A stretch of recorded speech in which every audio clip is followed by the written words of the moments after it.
হঠাৎ করেই জেঠু একটু অসুস্থ হয়ে পড়লো। আস্তে আস্তে সবটাই তোমাদের সাথে শেয়ার করব আজকের ভিডিওতে। চলো তবে দেখতে থাকো আজকের ভিডিওটি। আশা করি তোমাদের সকলের খুবই ভালো লাগবে। এসবি সিম্পল লাইফস্টাইলের আরও একটি নতুন ভিডিওতে তোমাদের সকলকে ওয়েলকাম জানিয়ে আমি সুনন্দা আজকের ব্লগটি শুরু করছি। এখন দেখো সকালে চা খাওয়ার পরে সকলে মিলে কিন্তু একটু গল্প গুজব করে নিচ্ছি। আজকের রান্নাবান্না একটু দেরিতে হবে। আর এদিকে দেখো হঠাৎ করেই জেঠুর একটু শরীরে অসুস্থতা দেখা দিয়েছে। মাথা ঘুরছিল প্রচণ্ড, আর নাকি বমি হচ্ছিল। তাই আমাদের এখানে যে ডাক্তার মামা রয়েছে তাকে এনে প্রেশারটা চেক করা হলো। এমনিতে জেঠুর হাই প্রেশার রয়েছে, তাই কিন্তু প্রেশারটা চেক করা হলো। যাই হোক, আজকের প্রেশার কিন্তু নর্মাল ছিল। এখানে দেখো জেঠি আর আমি চলে এসেছি কচুর লতি তুলতে, বৌদিদের বাড়ির এদিকে। আর হ্যাঁ, এদিকটা কিন্তু একদমই নোংরা নয়, একদম পরিষ্কার জায়গা। সেখানে দেখি খুব সুন্দর সুন্দর কচুর লতি হয়েছে, বেশ মোটা মোটাও হয়েছে। তাই ভাবলাম এখান থেকে তুলে আজকে একটু রান্না করা যাক। আর দাদা এসেছে, দাদা নাকি কচু জাতীয় সমস্ত জিনিস খেতে খুবই ভালোবাসে।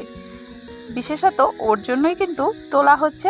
বাবা বাজারে গেছে, বাবাকে বললাম ছোট মাছ নিয়ে আসার জন্য। ছোট মাছ দিয়ে কচুরলতি করব। কচুরলতি খেতে আমার বাবাও ভীষণ ভালোবাসে, আর আমিও কিন্তু ভালোই বাসি। এদিকে দেখো বৌদিদের কাছে কত বড় বড় আম হয়েছে। এগুলো কিন্তু ফজলি আম। আমগুলো হয়েছে বেশ সুন্দর, দেখতে ভালোই লাগছে, কিন্তু ফেটে ফেটে কিন্তু পড়ে যাচ্ছে, অনেক আম নষ্ট হয়ে যাচ্ছে। দেখতে কিন্তু বেশ ভালো লাগছে, এটাই শান্তি। আর এখানে দেখো বৌদিদের বাড়ি অনেক কিন্তু খারকোল পাতা হয়েছে। আমরা কিন্তু একে খারকোল বলেই চিনি। এবছর না খারকোল পাতা খাওয়াই হয়নি।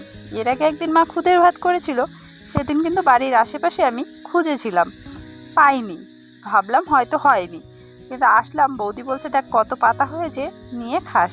ভাবলাম একটু নিয়ে নিই, বাটা করব।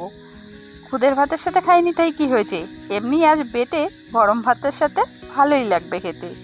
পাতা এনে সব কিছু ধুয়ে আমি রেডি করে রাখছি। বাবা আসলে কিন্তু রান্নাটা বসিয়ে দেব। আর এদিকে দেখো দাদাকে কিন্তু কাজে লাগিয়ে দিয়েছি।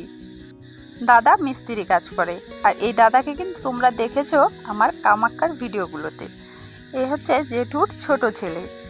আর টেবিলটা কিন্তু প্রায় হয়েই গেছে। টিভির জন্য একটা টেবিল বানানো হচ্ছে। তোমাদের সাথে আগে শেয়ার করা হয়নি যে টেবিলটা বানানো প্রায় কিন্তু হয়ে গেছে। আজ শুধু দাদা দরজাটা বানাচ্ছে। একটা টিভি রাখার জন্য করব, ওই টেবিলটা সরিয়ে দেওয়া হবে এখান থেকে। এদিকে বাবা চলে এসেছে, রান্নাবান্না কিন্তু বসিয়ে দিয়েছি। এখানে দেখো সোনামা চলে গেছে রান্না করতে, আমার ভাস্তি। না না, এদি একদমই রান্না করাচ্ছি না, রান্নাটা আমিই করছি। ও একটু দেখতে গেছিল যে পিসি কি রান্না করছে। এখানে আমি করব ছোট মাছ দিয়ে কচুরলতি, আর বাবা নিয়ে এসেছে বাটা মাছ। বাটা মাছটা এখন আর করব না, রাতে করব। এখন শুধু খারকোল পাতা বাটা করব আর কচুরলতিটা করব। দাদা বাবা যাবে জেঠুর রিপোর্ট আনতে, রিপোর্ট করানো হয়েছে, ওরা রিপোর্ট আনতে যাবে। তাই কিন্তু একটু তাড়াতাড়ি রান্না, শিলিগুড়ি যাবে ওরা রিপোর্ট আনার জন্য।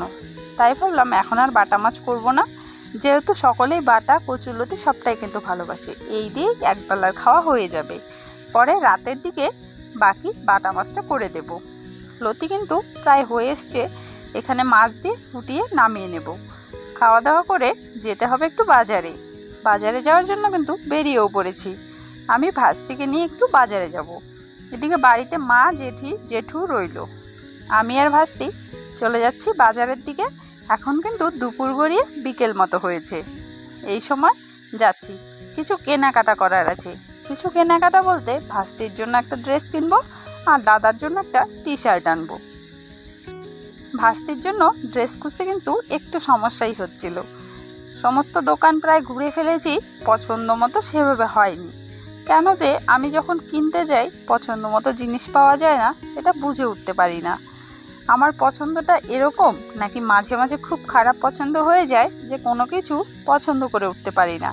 যাই হোক, এগুলোর মধ্যেই বেছে কিছু একটা নিয়ে নিয়েছি। তারপরে চলে এলাম মোমো খাওয়ার জন্য। ভাস্তিকে জিজ্ঞেস করলাম মোমো, চাউমিন না এগরোল। বললো মোমো।